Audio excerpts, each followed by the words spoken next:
Hi, my name's Keith Cooper from Northlight Images, and in this short video I'm going to have a look at what the differences are and whether they mean anything to you between the Canon PRO-200 and the Canon PRO-300.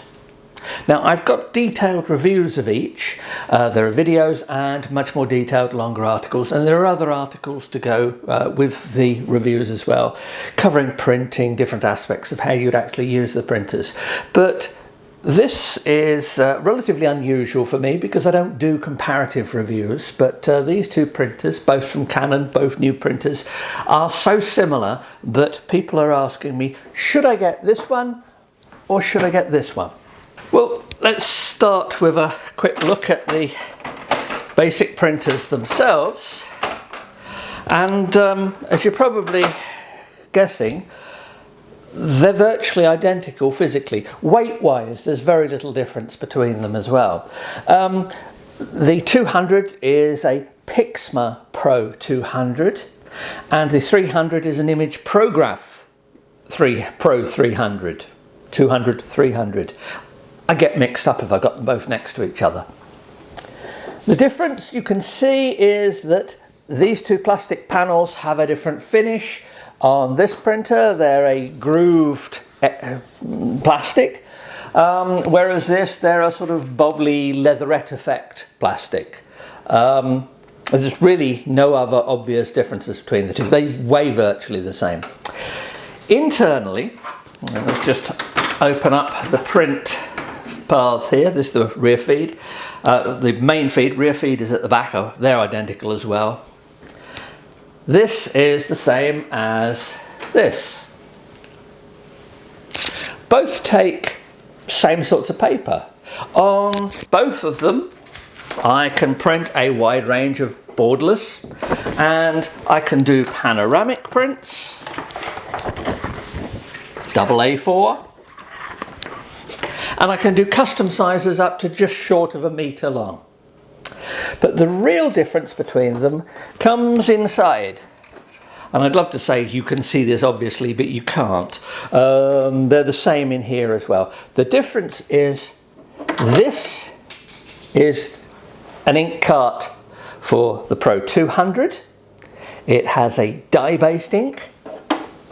And this is an ink cart for the 300, and it has a pigment-based ink. Now, having tested both of them extensively, produced hundreds of samples, pictures and things, they are very similar.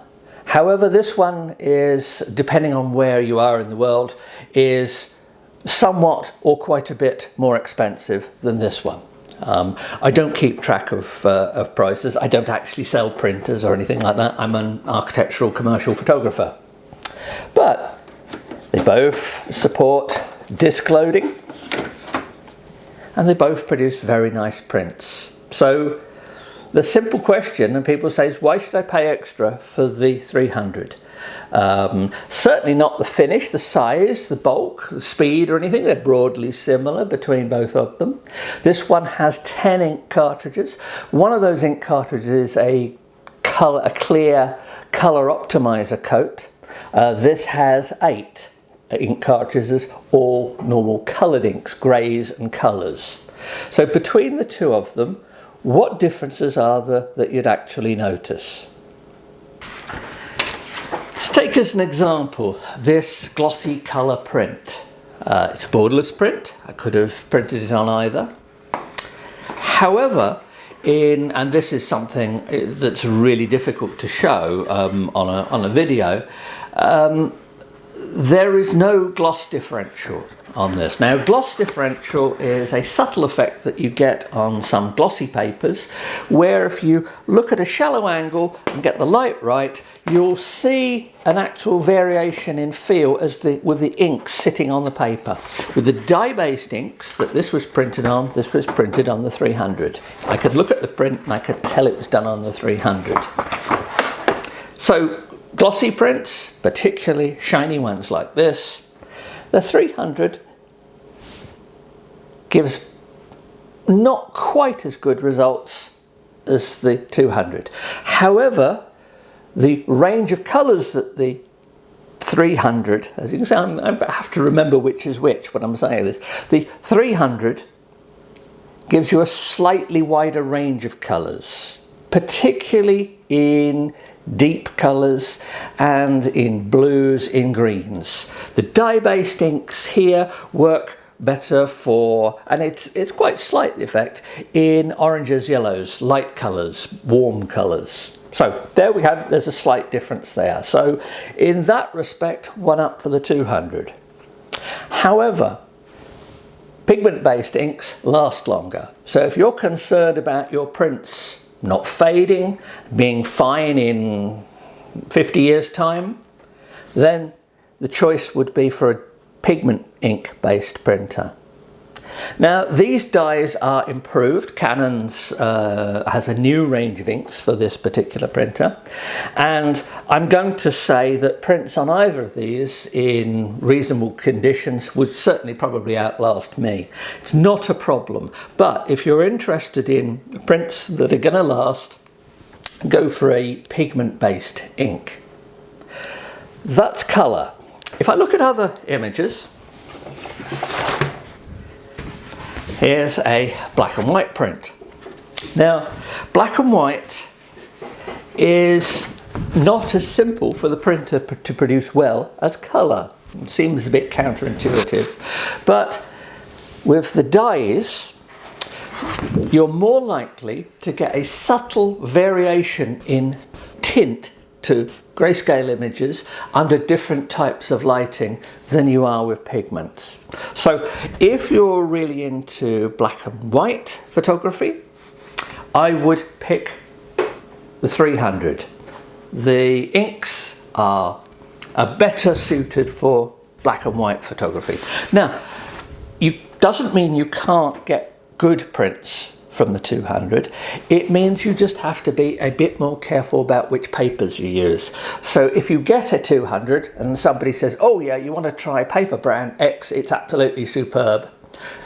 It may be superb on their printer, but you need to test it. So if you want to do black and white on the 200, you really need to do a bit more experimenting. Now, I've written an article about this, goes into all kinds of details about what may and may not matter to you, but it is a distinct difference between the two.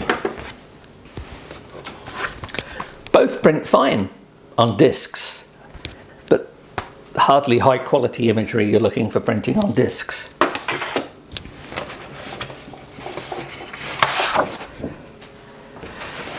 Here's a colour print produced on a watercolour paper. This is a matte paper, and in looking at this, what immediately strikes me is how black the blacks are, and the 200 gives you blacker blacks on papers like this. Now, that doesn't mean they give you blacker blacks and therefore they're better for black and white prints, because those blacks and near blacks can have slight colour tints in them under different types of lighting. Now, we very rarely notice such things when there is bright colours in the image, but when you're looking at a black and white image, the colour tint is much more obvious. So for printing on this sort of paper, and this is a, as I say, a watercolour paper. It's not a thick water paper, but it's quite stiff paper. Once again, I'd pick this. Unless, of course, I'm selling the prints and I want to say how long they last and the accuracy of setting them up, I'm going to pick the 300. So it's quite tricky, really, to work out which is which. I've got loads more prints. And I'll not go into all the details of this, but suffice to say, I was really impressed by the 200. Now that means that I have to have a good reason for wanting the pigment inks, which give tremendous results, to spend the extra money compared to the 200. Now the 200, if I'm making prints just to hand out to people that I don't expect to have any particular requirements for longevity, I just want prints that are going to look good nice bright colours, and people go, oh, that's nice, the 200 is probably a better choice for it. If I'm putting pictures into exhibitions and the like, and I want more precision, it's the 300. Now, given how similar these are and the price difference, I'm minded to say that if you're going to spend that much more money, and it varies how much it is around the world, I don't keep track of prices, as I said. If you're going to spend more and buy a pigment ink printer, perhaps you might consider spending a bit more and getting a 17-inch one.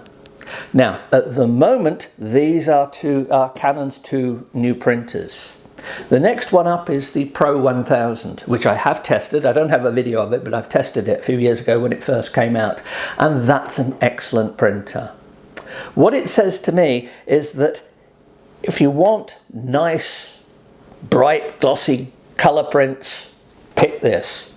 If you want archival prints, if you want a better underlying quality, particularly with brighter papers and some of the heavier semi-gloss luster type papers, the inks look better on the 300. But then I'd go, do I want a 300 or do I want to spend a bit more and perhaps buy a PRO-200? Now the PRO-200 is a few years old, that's not really a problem, but if you're looking at printers like this is one where I might seriously think of moving up to the 17-inch.